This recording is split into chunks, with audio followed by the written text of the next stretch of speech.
What's up? It's your boy Carcino here, and let's talk about it. This is the truth between the beef between Charles Barkley and Scottie Pippen. Scottie and Charles Barkley, they really weren't like feuding with each other or had a problem with each other. Charles in the early 90s was, to me, the best power forward there was. When he came in the league in the 80s, Charles was just dominant right out the gate. The only thing about Charles that's different than everybody else is attitude.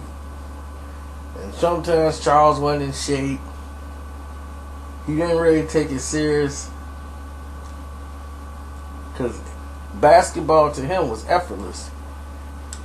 He had so much natural talent that you couldn't even put a label on Charles. Charles is so strong and can jump so high, to be like 6'5", to do all the things Charles Barkley could do. It was unheard of for a guy his size. He could just take off and go coast to coast on you. Charles did whatever he wanted to do on the court. Charles' problem was he wasn't always the greatest teammate. And he didn't know how to really get everybody to work together and follow his lead.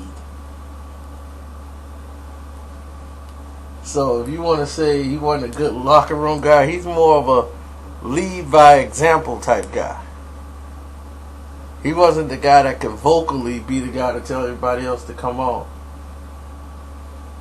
Charles always needed that kick in the butt to go out and really do it, you know. And Charles will have nights where he's just outstanding, even when he's not playing a good game, but the rest of the team is just standing by, watching the Charles Barkley show, and they're not giving Barkley none of the horses to win or advance. So they would play the Bulls, Scottie Pippen, and no matter who they put on him, Scottie's too small for Charles. Charles is way too strong for Scottie. So he'll just muscle Scottie every time, and he could score, do whatever he wanted to Scottie Pippen. So they'll get into a shout match, you can't guard me, and all that stuff back and forth, because Charles talking more trash just like Mike do. Mike got to come in and take up for for Scottie and everything. So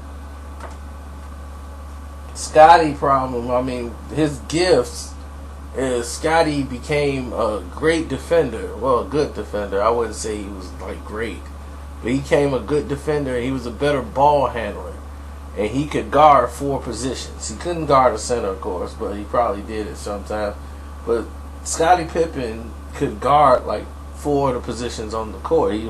He can guard a point guard, a shooting guard, small forward, and power forwards.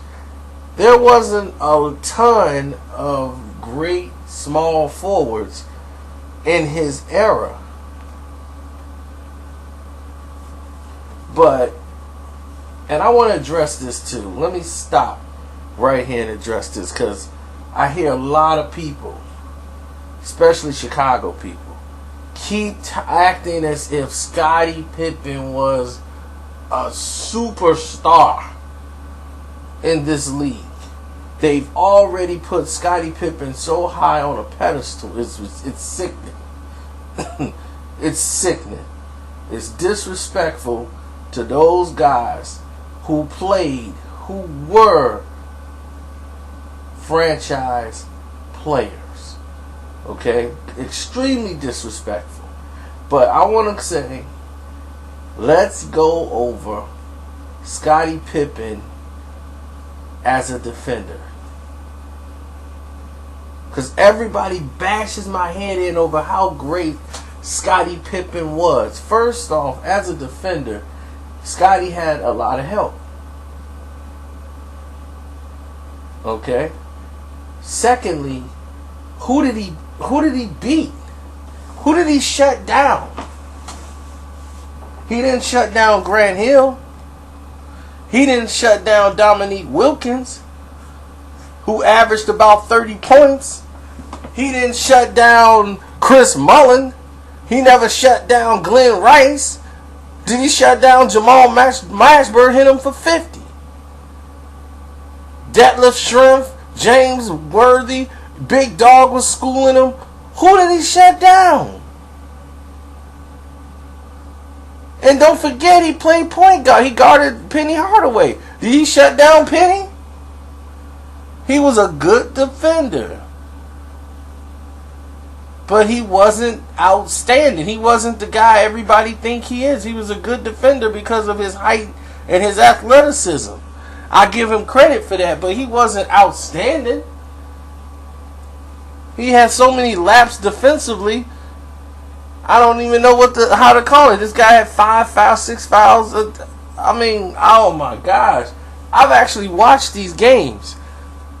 But it's amazing to me when some teenager, somebody who's 20, telling me how great Scottie Pippen was. I'm like, are you kidding me? I watched all these games. He wasn't no outstanding defender. He was okay. He was good.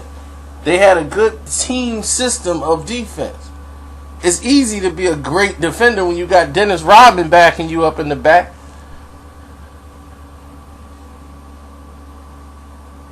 I'm like, who was he great against? Utah? Because I don't remember him doing anything to stop Karl Malone. And Karl was a power forward, and whoever the small forward was, he must wasn't stopping them. I guess that's what he was doing.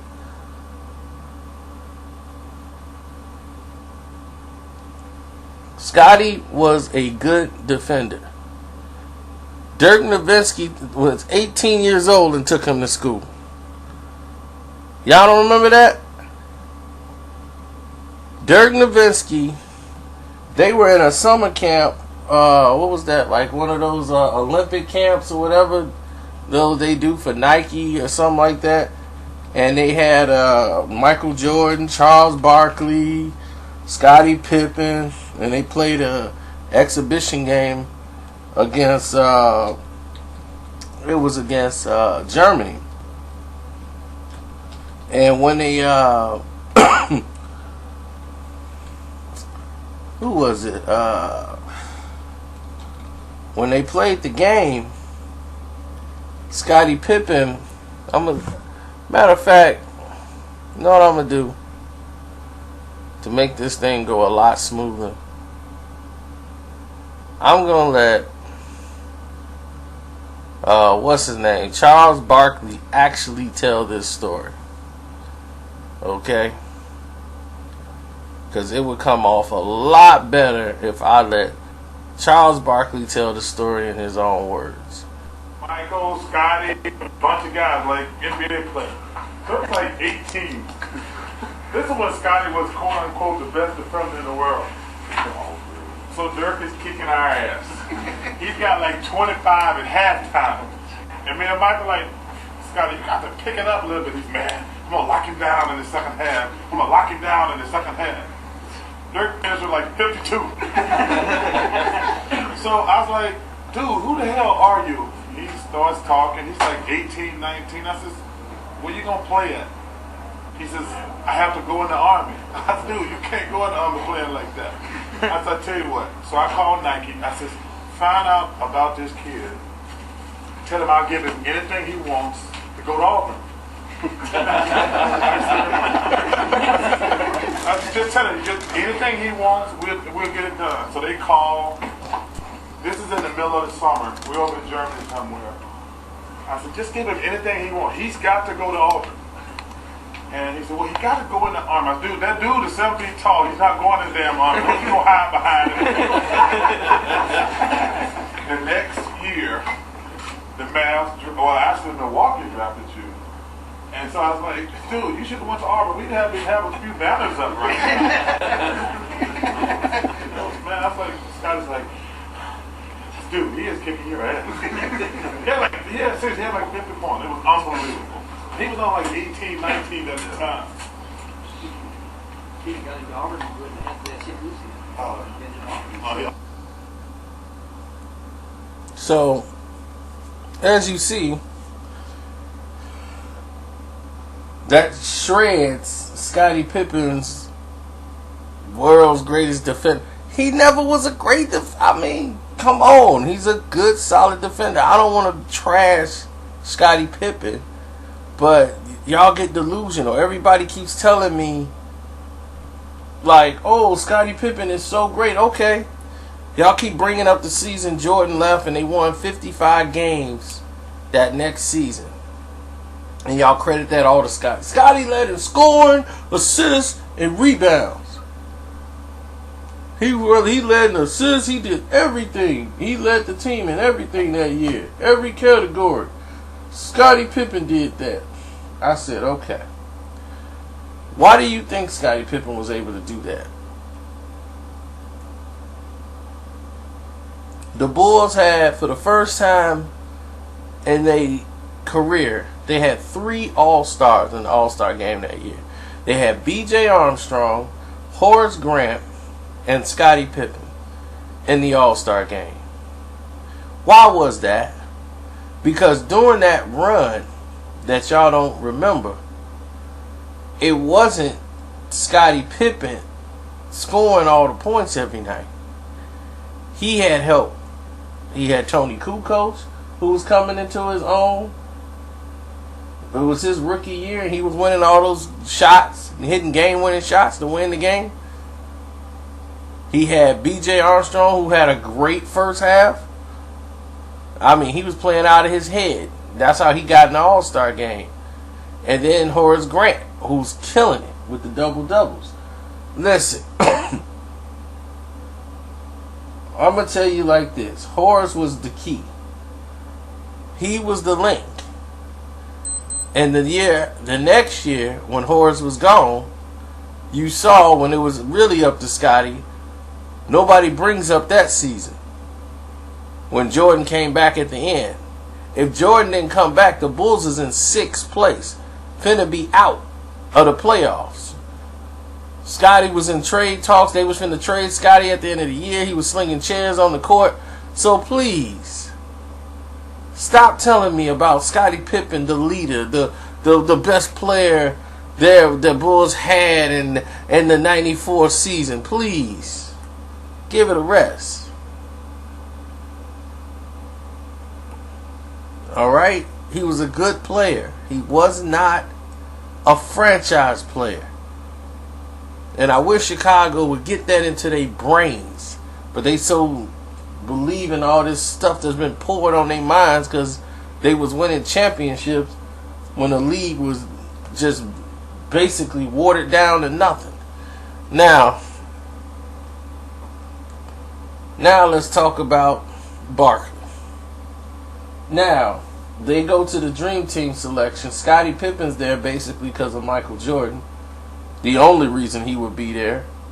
So now that he's there, basically off of Jordan, and he's on the team, you know, him and Charles get to talk now. And, you know, Charles normally talk mostly to Michael. You know, those are the guys he talked to, Bird and them, but he didn't really hang out with him. He hung out with Mike. You know, that was his guy.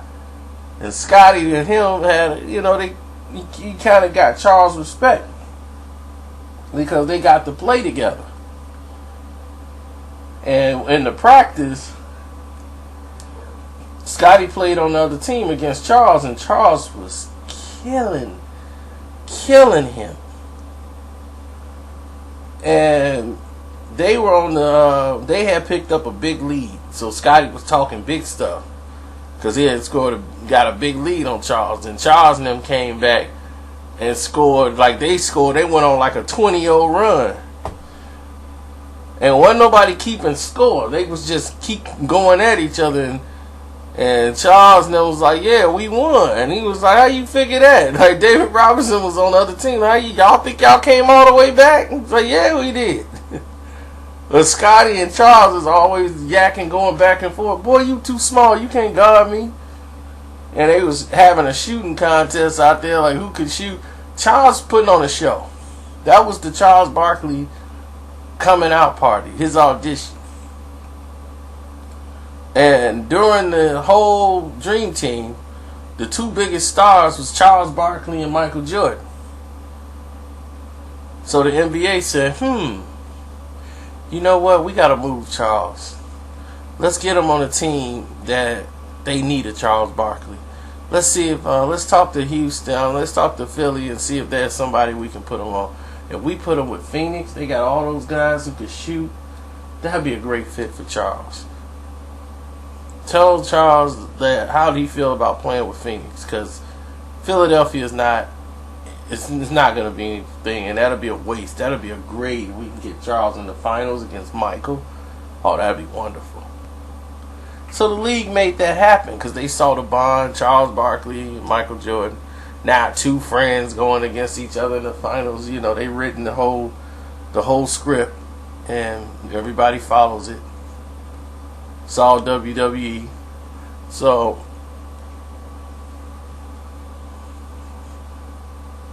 they're all for it. And all of a sudden, if you don't believe this is scripted, maybe you could find this game on YouTube or something. Game 5, elimination game, Phoenix Suns, Los Angeles Lakers, the 1992-1993 NBA playoffs. Phoenix Suns, Charles Barkley, first playoff series against the Los Angeles Lakers. It came down to a game 5. Watch the last 5 minutes of that game. That's all you need to know about Fix. Now, let's go into the story.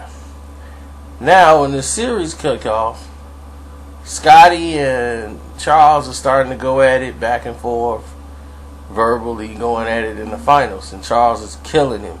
Charles is destroying Scottie. Scottie's really not. He's doing good, but he's not a big factor. Jordan is guarding Marley. Richard Dumas took him to school. I mean, Richard Dumas came in off the Cedric Ceballos that broke his leg. If Cedric Ceballos was playing, he was also schooling Scottie Pippen. So if Cedric Ceballos was schooling Scottie Pippen and he missed the whole series because he had a broken leg, he couldn't play, you know, and Richard Dumas came in, nobody even knew about him, and he had an outstanding series. He just was taking Scottie any which way but left.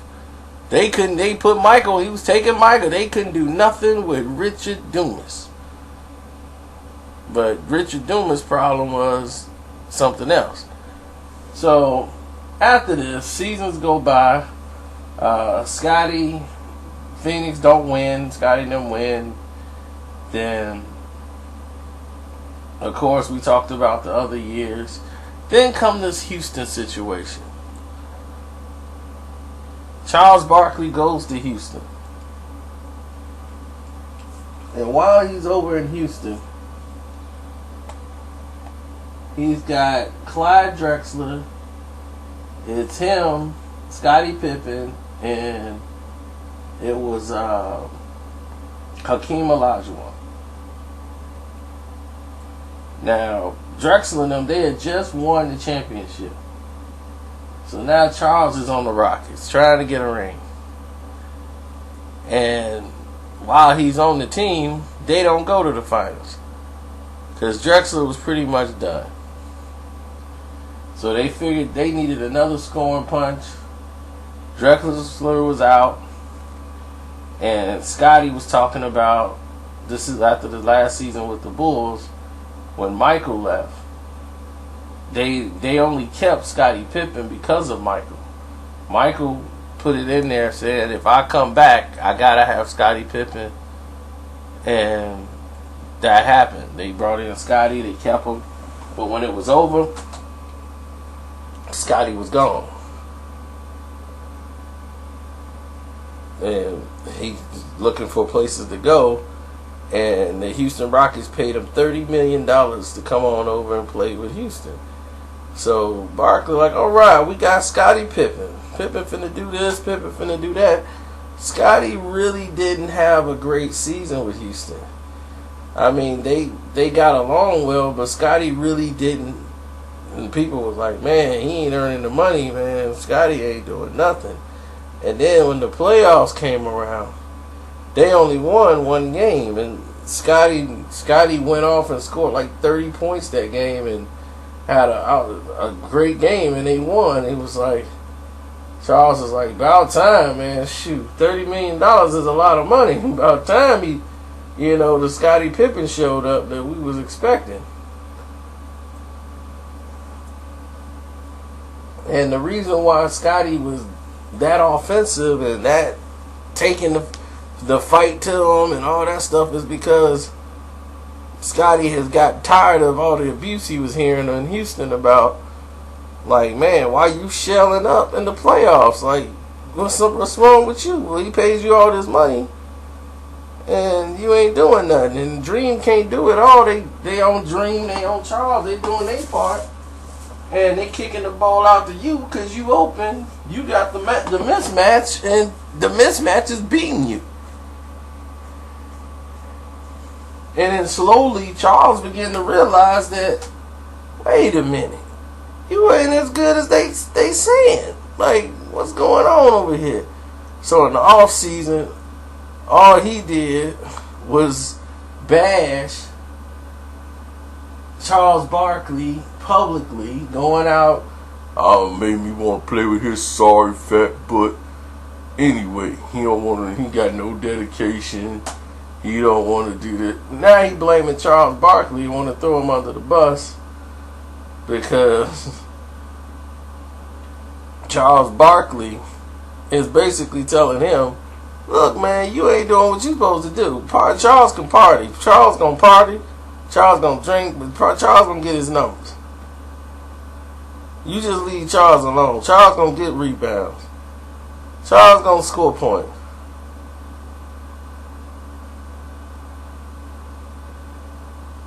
But at the same, Scottie gonna sit there and involve Michael Jordan in the situation and say, oh, Jordan, that's what Michael said, Charles will never win because he ain't dedicated.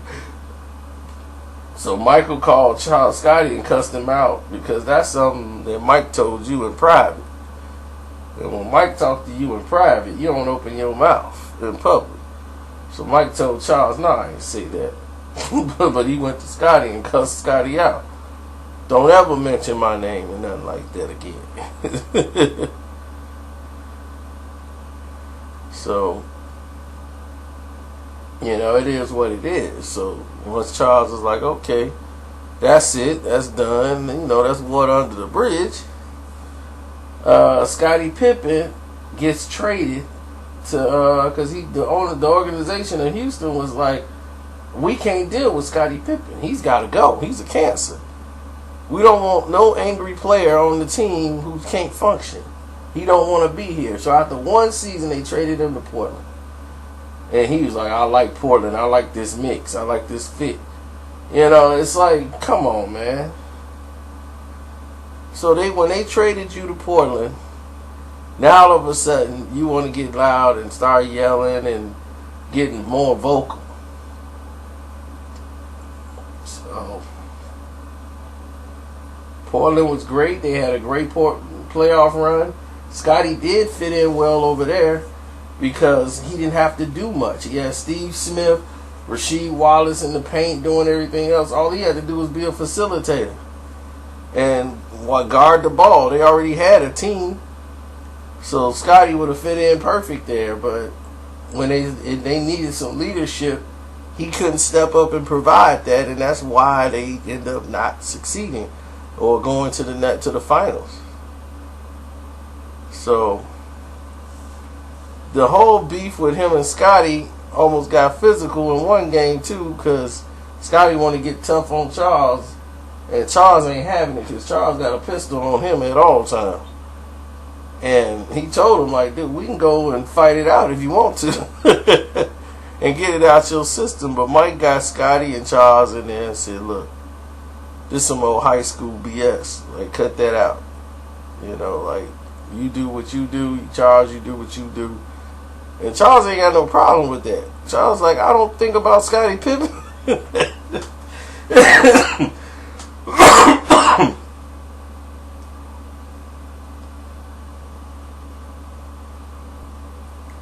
that's what made it funny, because Charles was like, I don't think about Scottie Pippen.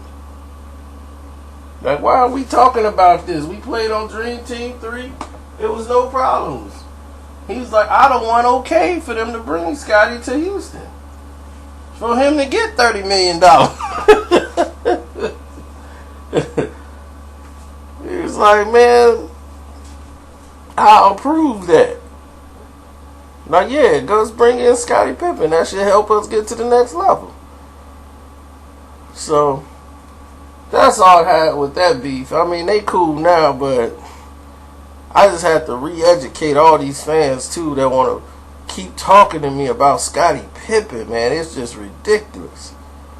Ridiculous. He was in a great situation on a great team. I mean, but who did he stop? Did he ever stop Sean Elliott? Y'all remember Sean Elliott? I know y'all young dudes did. Robert Ory was playing back then. Dropping them off. Where was... Then they had Derek McKee. They had Ricky Pierce from Milwaukee. I don't remember Scottie Pippen name shutting down any of these dudes. Any of them. Did he shut down Charles Smith? In the 90s, who did he shut down on the Pistons? That was a small forward. Did he shut down, who? Dennis Rodman? I doubt that. He didn't shut down the Davis boys. They had Dale Davis and Anthony Davis. The Davis boys, I don't remember him shutting down them.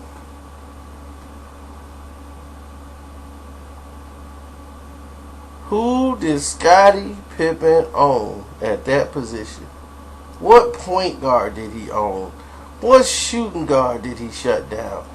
What power forward did he shut down? Tell me something. I'm sitting here confused. I need some guidance on this. It's your boy Carcino. I'm out. Follow the playlist. Hip hop, true hip hop, the truth behind hip hop sports beats or sports beats or whatever it's called. We got all of them in there. Follow them all.